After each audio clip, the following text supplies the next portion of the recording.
আসসালামু আলাইকুম। আজ তৈরি করে দেখাবো ভ্যানিলা স্পঞ্জ কেক।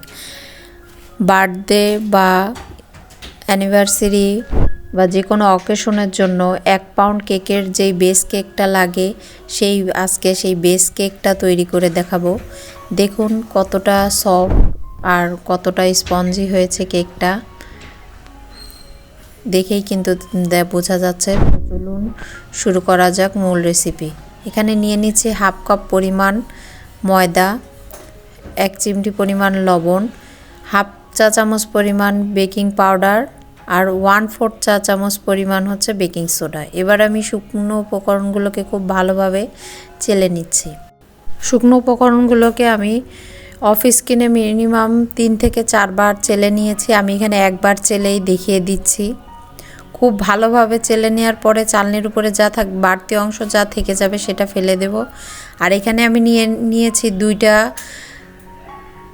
নর্মাল টেম্পারেচারের ডিমের সাদা অংশটাকে আলাদা করে নিয়েছি আর কুসুমটাকে আলাদা করে রেখে দিয়েছি। ডিমের সাদা অংশটা যখন একটু ফেনা ফেনা ভাব হয়ে আসবে তখন এখানে দিয়ে দেব 1/2 কাপ পরিমাণ চিনি। চিনিটাকে চেষ্টা করবেন 2 থেকে 3 বারে মিশিয়ে নিতে। আর এখানে ডিমটা অবশ্যই নর্মাল টেম্পারেচারের হতে হবে। ডিমটা যদি ফ্রিজে থাকে তাহলে কেক তৈরি করার মিনিমাম 1 থেকে 2 ঘন্টা আগে বের করে রেখে নর্মাল টেম্পারেচারে নিয়ে এসে তারপর ইউজ করতে হবে। এই যে আমি অল্প অল্প করে চিনি দিয়ে ডিমের সাদা অংশটার সাথে চিনিটাকে ফেটে নিচ্ছি। চিনিটা গলে যাওয়ার পর্যন্ত বিট করব। আর যখন ডিমের সাদা অংশটাকে এমন এই যে বিটারের কাঁটা দিয়ে সরিয়ে রাখলে যেভাবে রাখবো ঠিক সেভাবেই থাকবে, নষ্ট হবে না। তার মানে ডিমের সাদা অংশটা একদম বিট করা কমপ্লিট। সে পর্যায়ে দিয়ে দিচ্ছি সেই আগে থেকে আলাদা করে রাখা ডিমের কুসুম 2টা আর 1 চা চামচ পরিমাণ ভ্যানিলা এসেন্স। এবার দিয়ে এটাকে জাস্ট 10 সেকেন্ডের মতো একটু বিট করে নিয়ে সব ডিমের সাদা অংশের সাথে মিশিয়ে নিচ্ছি। এখন এখানে দিয়ে দিচ্ছি 2 টেবিল চামচ পরিমাণ সয়াবিন তেল।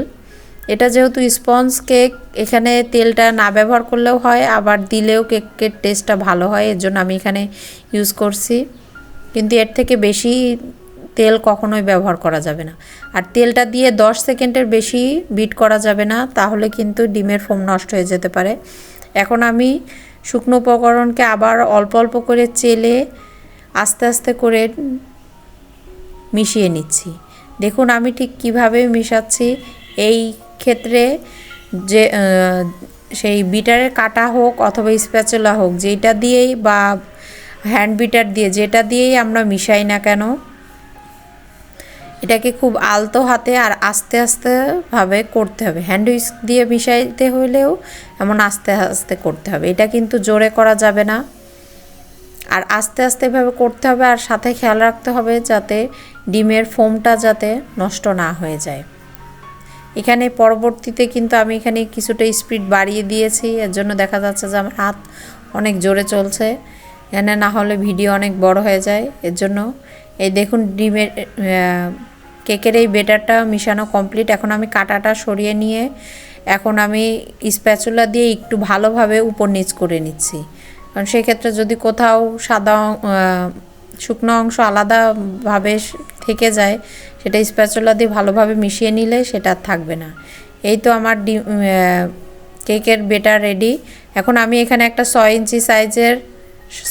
ইঞ্চি সাইজের একটা রাউন্ড মোল্ড নিয়েছি। এবার আমি সব বেটারটা আমি রাউন্ড মোল্ডে ঢেলে নিচ্ছি। আর নিচে এটা একটা আমি বাটার পেপার বিছিয়ে দিয়েছি।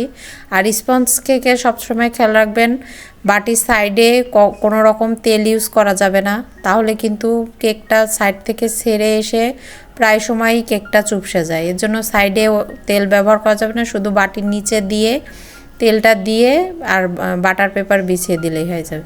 আমি এখানে স্প্যাচুলা দিয়ে কেকের বেটারটা সমান করে দিচ্ছি যাতে কেকটা সব দিক থেকে সমান হয়। এরপর একটা শাসলিকের কাঠি দিয়ে নেড়ে ভিতরে যেই ইয়ার ক্রিয়েট হয়েছে সেটা যাতে বের হয়ে যায়, আর একটু ট্যাপ ট্যাপ করে দিচ্ছি যাতে ভিতরে কোনো ফাঁকা না থেকে যায়। এখন এই কেকটাকে আমি মিডিয়াম টু লো হিটে 20 মিনিটের জন্য 15 থেকে 20 মিনিটের জন্য চুলায় বেক করে নেব। সাধারণত 15 মিনিটেই 1 পাউন্ডের এই কেকটা হয়ে যায়। 15 মিনিট পরে একবার চেক করে দেখবেন কাঠি দিয়ে, যদি ক্লিয়ার আসে তাহলে কেক হয়ে গেছে, আর না হলে আর কিছু সময় রাখতে হবে। আমার কিন্তু সময় লেগেছে 17 মিনিট মতো সময় লেগেছে। এই দেখুন আমার কেকটা কতটা সুন্দর হয়ে গেছে। কেকটা কিন্তু যখন হয়ে যাবে তখন উপর থেকে দেখলেও বোঝা যাবে যে কেকটা ভিতর দিয়ে বাইরে থেকে সম্পূর্ণ পারফেক্টভাবে হয়ে গেছে।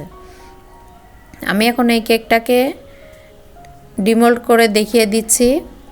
একটা ব্রেড নাইফ দিয়ে সাইড থেকে কেকটাকে ছাড়িয়ে নিয়ে আমি কেকটাকে ঢেলে দেখিয়ে দিচ্ছি।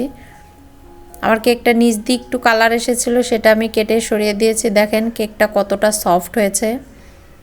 আর এমন কেক দিয়ে কিন্তু বার্থডে কেক বলেন অথবা কোনো অ্যানিভার্সারি বা কোনো অকেশনের কেক, যে কোনো কেক ডেকোরেশন করলেই কিন্তু কেকটা খেতে অনেক মজা হয়।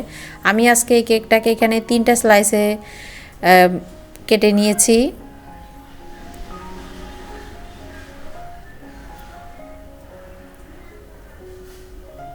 আর কেকটা কাটার পরে ভিতর দিয়ে দেখিয়ে দিচ্ছি যে কেকটা কতটা পারফেক্ট হয়েছে। কেকটা কি পরিমাণ পারফেক্ট হয়েছে এটা কিন্তু দেখলেই বোঝা যায়, এটা বলার অপেক্ষা রাখে না। আমার ভিডিওগুলো যদি আপনাদের ভালো লেগে থাকে অবশ্যই আমার ভিডিওতে লাইক করবেন আর কমেন্ট করবেন। আপনাদের কমেন্ট পেলে আমার উৎসাহ আরও বাড়ে। আর আমার পেজে নতুন হয়ে থাকলে অবশ্যই আমার পেজকে সাবস্ক্রাইব করবেন আর পাশে থাকা বেল আইকন টিপে দিবেন, যাতে আমার ভিডিওগুলো পোস্ট করার সাথে সাথে আপনারা দেখতে পারেন। তাহলে আজ এ পর্যন্তই, দেখা হবে নেক্সট কোনো ভিডিওতে। সে পর্যন্ত সবাই সুস্থ থাকবেন, ভালো থাকবেন। আল্লাহ হাফেজ।